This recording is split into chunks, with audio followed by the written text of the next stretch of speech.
सोना चांदी नहीं खरीद पा रहे तो अक्षय तृतीया पर खरीदे ये 5 चीजें, बढ़ेगी धन संपत्ति। अक्षय तृतीया 10 मई दिन शुक्रवार को है और इस तिथि को स्वयं सिद्धि मुहूर्त माना गया है। मान्यता है कि इस दिन बिना देखे कोई भी शुभ कार्य किया जा सकता है। अक्षय तृतीया के दिन मंगल कार्य जैसे विवाह, गृह प्रवेश, नया बिजनेस शुरू करना आदि कार्य आरंभ करना अत्यंत शुभ फलदायी माना जाता है। अक्षय तृतीया का शुभ मुहूर्त। अक्षय तृतीया 10 मई शुक्रवार को सुबह 4:17 पर होगी और इसका समापन 11 मई के दिन सुबह 2:50 पर हो जाएगा। अक्षय तृतीया का शुभ मुहूर्त 10 मई के दिन सुबह 5:49 से दोपहर 12:23 के बीच में है। मान्यता है कि अक्षय तृतीया के शुभ मुहूर्त में किए गए हर कार्य में सफलता प्राप्त होती है। अक्षय तृतीया का महत्व। अक्षय तृतीया का धार्मिक महत्व बहुत ही खास माना गया है। इसे योगादि तिथि भी माना जाता है। मान्यता है कि इस दिन भगवान विष्णु के परशुराम अवतार का जन्म हुआ था। अक्षय तृतीया के दिन ही युधिष्ठिर को कृष्ण जी ने अक्षय पात्र दिया था, जिसमें कभी भी भोजन समाप्त नहीं होता था और इसी पात्र से युधिष्ठिर अपने जरूरतमंद लोगों को भोजन करवाते थे। इसलिए अक्षय तृतीया के दिन दान पुण्य करने का भी विशेष महत्व माना जाता है। अक्षय तृतीया के दिन से त्रेता युग का आरंभ भी हुआ था। इसी शुभ दिन पर गंगा का अवतरण भी धरती पर हुआ था। इतनी विशेषताओं की वजह से अक्षय तृतीया के दिन को साल का सबसे शुभ मुहूर्त माना जाता है। आइए जाने 25 बातों से अक्षय तृतीया का महत्व। नंबर 1, नया वाहन लेना या गृह प्रवेश करना, आभूषण खरीदना इत्यादि जैसे कार्यों के लिए तो लोग इस तिथि का विशेष उपयोग करते हैं। मान्यता है कि यह दिन सभी का जीवन में अच्छे भाग्य और सफलता को लाता है। इसलिए लोग जमीन जायदाद संबंधी कार्य, शेयर मार्केट में निवेश, रियल एस्टेट के सौदे या कोई नया बिजनेस शुरू करने जैसे काम भी इसी दिन करने की चाह रखते हैं। नंबर 2, अक्षय तृतीया के विषय में मान्यता है कि इस दिन जो भी काम किया जाता है उसमें बरकत होती है। यानी इस दिन जो भी अच्छा काम करेंगे उसका फल कभी समाप्त नहीं होगा। अगर कोई बुरा काम करेंगे तो उस काम का परिणाम भी कई जन्मों तक पीछा नहीं छोड़ेगा। नंबर 3, धरती पर देवताओं ने 24 रूपों में अवतार लिया था। इनमें छठा अवतार भगवान परशुराम का था। पुराणों में उनका जन्म अक्षय तृतीया को हुआ था। नंबर 4, इस दिन भगवान विष्णु के चरणों से धरती पर गंगा अवतरित हुई। सतयुग, द्वापर व त्रेता युग के प्रारंभ की गणना इसी दिन से होती है। नंबर 5, शास्त्रों की इस मान्यता को वर्तमान में व्यापारिक रूप दे दिया गया है, जिसके कारण अक्षय तृतीया के मूल उद्देश्य से हटकर लोग खरीदारी में लगे रहते हैं। वास्तव में यह वस्तु खरीदने का दिन नहीं है। वस्तु की खरीदारी में आपका संचित धन खर्च होता है। नंबर 6, न माधव समो मासो न कृतेन युगम समम च न वेद सम शास्त्रम न तीर्थ गंगया समम। वैशाख के समान कोई मास नहीं है, सतयुग के समान कोई युग नहीं है, वेद के समान कोई शास्त्र नहीं है और गंगा जी के समान कोई तीर्थ नहीं है। इसी तरह अक्षय तृतीया के समान कोई तिथि नहीं है।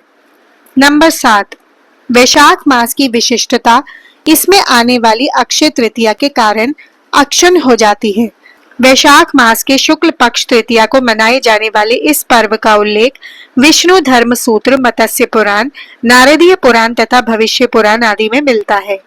नंबर 8, यह समय अपनी योग्यता को निखारने और अपनी क्षमता को बढ़ाने के लिए उत्तम है।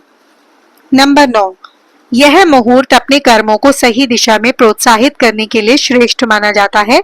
शायद यही मुख्य कारण है कि इस काल को दान इत्यादि के लिए सबसे अच्छा माना जाता है। नंबर 10, वैशाख मास के शुक्ल पक्ष की तृतीया को आखा तीज के रूप में मनाया जाता है। भारतीय जनमानस में यह अक्षय तीज के नाम से प्रसिद्ध है। नंबर 11, पुराणों के अनुसार इस दिन सूर्योदय से पूर्व उठकर स्नान, दान, जप, स्वाध्याय आदि करना शुभ फलदायी माना जाता है। इस तिथि में किए गए शुभ कर्म का फल क्षय नहीं होता है। इसको सतयुग के आरंभ की तिथि भी माना जाता है, इसलिए कृत युगादि तिथि भी कहते हैं। नंबर 12, यदि इस दिन रविवार हो तो वह सर्वाधिक शुभ और पुण्यदायी होने के साथ साथ अक्षय प्रभाव रखने वाला भी हो जाती है। नंबर 13, मत्स्य पुराण के अनुसार अक्षय तृतीया के दिन अक्षत, पुष्प, दीप आदि द्वारा भगवान विष्णु की आराधना करने से भगवान विष्णु की विशेष कृपा प्राप्त होती है तथा संतान भी अक्षय बनी रहती है।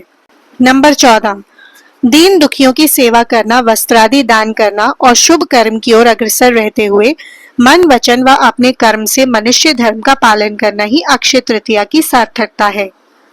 नंबर 15, कलयुग के नकारात्मक प्रभाव से बचने के लिए इस दिन भगवान विष्णु की उपासना करके दान अवश्य करना चाहिए। ऐसा करने से निश्चय ही अगले जन्म में समृद्धि, ऐश्वर्य एवं सुख की प्राप्ति होती है। नंबर 16, भविष्य पुराण के एक प्रसंग के अनुसार शाकल नगर रहने वाले एक वानिक नामक धर्मात्मा अक्षय तृतीया के दिन पूर्ण श्रद्धा भाव से स्नान, ध्यान व दान कर्म किया करता था, जबकि उसकी पत्नी उसको मना करती थी। मृत्यु के बाद किए गए दान पुण्य के प्रभाव से वनिक द्वारिका नगरी में सर्व सुख संपन्न राजा के रूप में अवतरित हुआ। नंबर 17, इस दिन पवित्र नदियों में स्नान कर सामर्थ्य के अनुसार जल, अनाज, गन्ना, दही, सत्तू, फल, सुराही, हाथ से बने पंखे इत्यादि का दान करना विशेष फल प्रदान करने वाला माना जाता है। नंबर 18, दान को वैज्ञानिक तर्कों में ऊर्जा के रूपांतरण से जोड़कर देखा जा सकता है। दुर्भाग्य को सौभाग्य में परिवर्तन करने के लिए यह दिवस सर्वश्रेष्ठ है। नंबर 19, यदि अक्षय तृतीया रोहिणी नक्षत्र को आए तो इस दिवस की महत्ता हजारों गुना बढ़ जाती है। ऐसी मान्यता है। किसानों में यह लोक विश्वास है कि यदि इस दिन को चंद्रमा के अस्त होते समय रोहिणी आगे होगी तो फसल के लिए अच्छा होगा और यदि पीछे होगी तो उपज अच्छी नहीं होगी। नंबर 20, इस दिन प्राप्त आशीर्वाद बेहद तीव्र फलदायक माने जाते हैं। भविष्य पुराण के अनुसार इस तिथि की गणना युगादि तिथियों में होती है। सतयुग, त्रेता और कलयुग का आरंभ इसी तिथि को हुआ और इसी तिथि को द्वापर युग समाप्त हुआ था। नंबर 21, रेणुका के पुत्र परशुराम और ब्रह्मा के पुत्र अक्षय कुमार का प्राकट्य इसी दिन हुआ था। इस दिन श्वेत पुष्पों से पूजन कल्याणकारी माना जाता है। नंबर 22, धन और भौतिक वस्तुओं की प्राप्ति और भौतिक उन्नति के लिए इस दिन का विशेष महत्व है। धन प्राप्ति के मंत्र, अनुष्ठान व उपासना बेहद प्रभावी होते हैं। स्वर्ण, रजत, आभूषण, वस्त्र, वाहन और संपत्ति के क्रय के लिए मान्यताओं ने इस दिन को विशेष बताया और बनाया है। बिना पांचांग देखे इस दिन को श्रेष्ठ मुहूर्त में शुमार किया जाता है। नंबर 23, दान करने से जाने अनजाने हुए पापों का बोझ हल्का होता है और पुण्य की पूंजी बढ़ती है। अक्षय तृतीया के विषय में कहा गया है कि इस दिन किया गया दान खर्च नहीं होता है, यानी आप जितना दान करते हैं उससे कई गुना आपके अलौकिक कोष में जमा हो जाता है। नंबर 24, मृत्यु के बाद जब अन्य लोक में जाना पड़ता है तब उस धन से किया गया दान विभिन्न रूपों में प्राप्त होता है। पुनर्जन्म लेकर जब धरती पर आते हैं तब भी उस कोष में जमा धन के कारण धरती पर भौतिक सुख एवं वैभव प्राप्त होता है। इस दिन स्वर्ण, भूमि, पंखा, जल, सत्तू, जौ, छाता, वस्त्र कुछ भी दान कर सकते हैं। जौ दान करने से स्वर्ण दान का फल मिलता है। नंबर 25, इस तिथि को चारों धामों में से उल्लेखनीय एक धाम भगवान श्री बद्री नारायण के पट खुलते हैं। अक्षय तृतीया को ही वृंदावन में श्री बिहारी जी के चरणों के दर्शन वर्ष में एक बार ही होते हैं। ज्योतिष शास्त्र के अनुसार अक्षय तृतीया के दिन 5 चीजें खरीदना बहुत शुभ माना जाता है। इन 5 चीजों के खरीदने से धन संपत्ति में इजाफा होता है और परिवार के सदस्यों की उन्नति भी होती है। आइए जानते हैं अक्षय तृतीया के दिन किन चीजों को खरीदना शुभ माना जाता है। नंबर 1, अक्षय तृतीया के दिन सेंधा नमक खरीदना बहुत शुभ माना जाता है। सेंधा नमक का संबंध भौतिक सुख सुविधा के स्वामी शुक्र और माता व मानसिक शांति के कारक ग्रह चंद्रदेव से माना जाता है।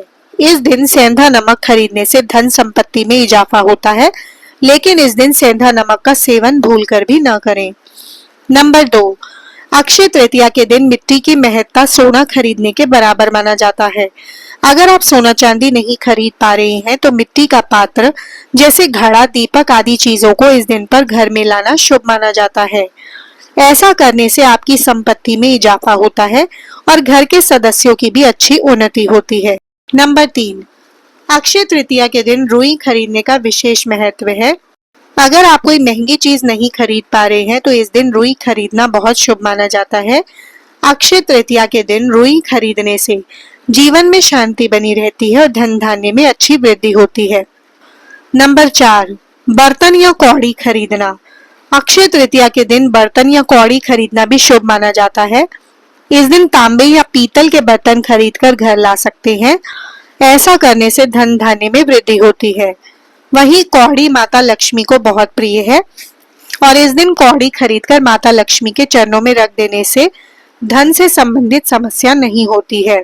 नंबर 5, अक्षय तृतीया के दिन जौ या पीली सरसों खरीदना बहुत शुभ माना जाता है। शुभ दिन पर जौ या पीली सरसों खरीदना सोना चांदी खरीदने के बराबर माना जाता है।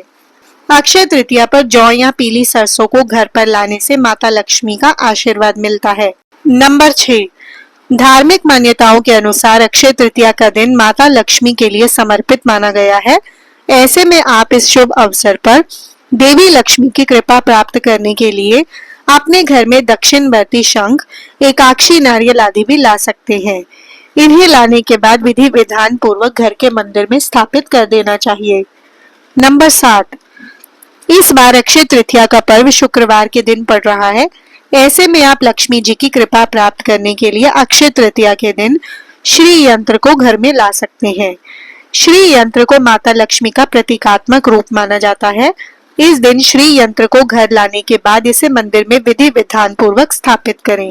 ऐसा करने से भक्तों को सुख समृद्धि और आशीर्वाद मिलता है। आशा करते हैं दोस्तों आपको आज की जानकारी अच्छी लगी होगी। वीडियो अच्छा लगा है तो वीडियो को लाइक, शेयर और चैनल को सब्सक्राइब जरूर कर लें। माता लक्ष्मी की कृपा आप सब पर बनी रहे। वीडियो देखने के लिए धन्यवाद।